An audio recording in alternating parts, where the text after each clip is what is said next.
Halo, saya Anissa Suci Utami, peserta Latsar CPNS Kementerian Kesehatan Golongan 3, Angkatan 10, Kelompok 2. Saya adalah perawat ahli pertama di Rumah Sakit Jantung dan Pembuluh Darah Harapan Kita. Pada kesempatan kali ini, saya akan berbagi mengenai aku, Smart ASN, dan instansiku. Rumah Sakit Jantung dan Pembuluh Darah Harapan Kita merupakan rumah sakit khusus yang menjadi pusat rujukan nasional untuk penanganan penyakit jantung dan pembuluh darah. Rumah sakit ini berada di Jalan Es Parman, Karfling 87, Slipi, Jakarta Barat dan diresmikan pada tanggal 9 November 1985. Sebagai pusat jantung nasional, selain menyediakan pelayanan kesehatan jantung, rumah sakit ini juga dikembangkan sebagai wahana pendidikan serta pelatihan dan penelitian dalam bidang kesehatan kardiovaskular.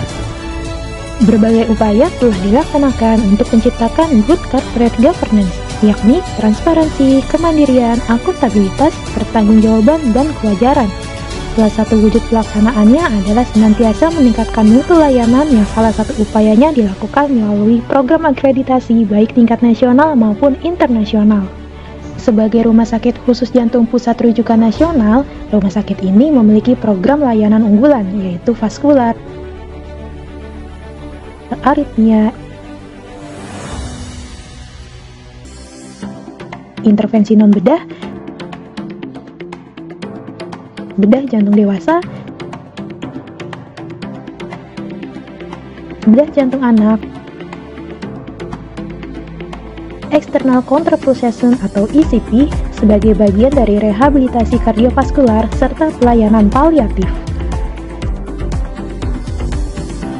Rumah Sakit Jantung dan Pembuluh Darah Harapan Kita memiliki visi menjadi pusat kardiovaskuler berkualitas setara Asia. Untuk mendukung visi tersebut, rumah sakit ini memiliki misi menyelenggarakan pelayanan, pendidikan, serta penelitian dan pengembangan kardiovaskuler yang berkualitas. Rumah Sakit Jantung dan Pembuluh Darah Harapan Kita memiliki tagline ASEAN Leader. Rumah sakit ini juga memiliki nilai budaya iCare yang merupakan akronim dari Integrity, Competence, Accessibility, Reliability, dan Excellence. Berikut ini merupakan struktur organisasi Rumah Sakit Jantung dan Pembuluh Darah Harapan Kita.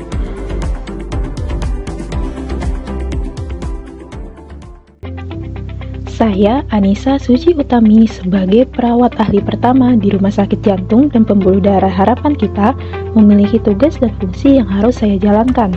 Tugas perawat menurut Permentan RB nomor 35 tahun 2019 adalah melakukan kegiatan pelayanan keperawatan yang meliputi asuhan keperawatan dan pengelolaan keperawatan. Sebagai perawat Rumah Sakit Jantung dan Pembuluh Darah Harapan Kita, saya memberikan asuhan keperawatan secara holistik dengan prinsip caring dan melakukan praktik sesuai SOP dan kode etik yang berlaku demi memberikan pelayanan yang terbaik untuk pasien.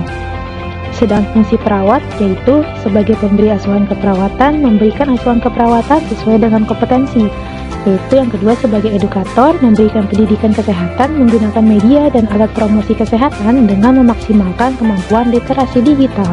Yang ketiga sebagai koordinator, yaitu mengkoordinasikan pelaksanaan dan pelaporan tindakan keperawatan dengan memanfaatkan fitur digital. Yang keempat, kolaborator bekerja sama dengan sejawat maupun tenaga kesehatan lain dalam memberikan pelayanan. Yang kelima, advokator menjadi penghubung antara pasien dan tenaga kesehatan lainnya. Yang keenam, agen pembaharu, yaitu mengembangkan pengetahuan dan kemampuan dengan memaksimalkan kemampuan literasi digital. Berikut adalah implementasi Smart ASN demi mencapai tujuan rumah sakit. Pertama, integritas. Berkomitmen untuk datang dan pulang tepat waktu serta mengikuti aturan yang berlaku di instansi tempat bekerja. Kedua, nasionalisme. Senantiasa menerapkan nilai-nilai Pancasila dalam menjalankan kehidupan sehari-hari serta saat menjalankan tugas. Yang ketiga, profesionalisme. Membangun hubungan yang profesional dan harmonis dengan rekan sejawat, profesi lain, serta pasien dan keluarga pasien. Yang keempat, berwawasan global. Senantiasa meningkatkan kompetensi dengan mengikuti seminar, workshop, dan pelatihan sesuai dengan keahlian, serta selalu berusaha untuk berinovasi dan berpikir kreatif dalam menghadapi masalah di era global. Yang kelima, menguasai IT dan bahasa asing. senantiasa meningkatkan kemampuan berbahasa asing dan kemampuan teknologi informasi dengan menggunakan Electronic Medical Record atau EMR secara optimal dalam melakukan pendokumentasian asuhan keperawatan. Yang keenam, berjiwa hospitality, memberikan pelayanan terbaik dengan bersikap ramah dan sopan kepada masyarakat tanpa membedakan statusnya. Ketujuh, entrepreneurship, bersikap proaktif dan mampu untuk menangkap peluang-peluang yang ada.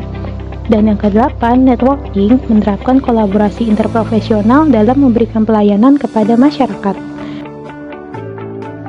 Sekian penjabaran saya kali ini mengenai aku, Smart ASN, dan instansiku. Saya, ASN berakhlak, bangga melayani bangsa.